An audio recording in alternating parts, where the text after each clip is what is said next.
Mobicom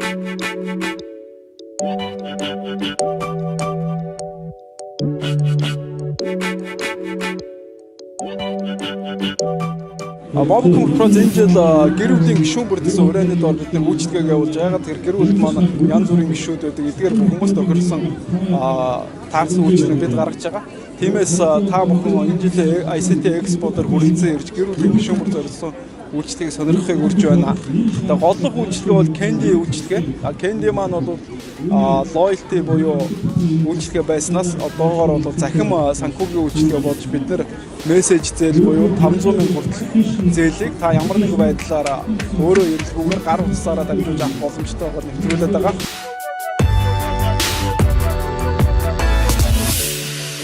Жил бүхний ICT Expo-гээр Mobicom корпорац бол дата үйлчилгээний хамгийн дэвшилт технологиг үзүүлдэг байгаа.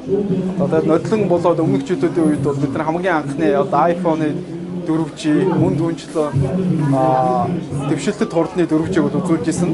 Тэгээ энэ удаад бид нар нэгэн мэдээг одоо баяртайгаар хэрэглэгчдэд дуулгах таатай байна.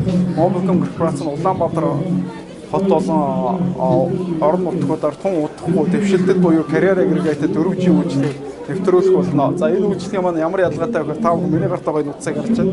Энэ бол ердийн 4G үйлчлэг байгаа. Өнөөдөр та бүхэнд хэрэгжилж байгаа. За хэрвээ та бүхэн энэний хурдыг харуул одоо удахгүй гарах баг.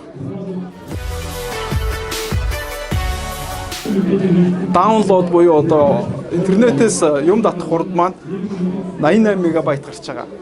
Гэтэл бид нэр түрүүний дурдсан carrier aggregation буюу дэвшилтэд технологиг хэрэгжүүлснээр ямар хурд гарах вэ гэхээр та бүхэн одоо энэ утсыг харуулъя. Тэгээд энэ дээр байгаа дэлгэцэн дээр шууд холбогдсон байгаа. За энийг ингээ харуулахаар хурд маань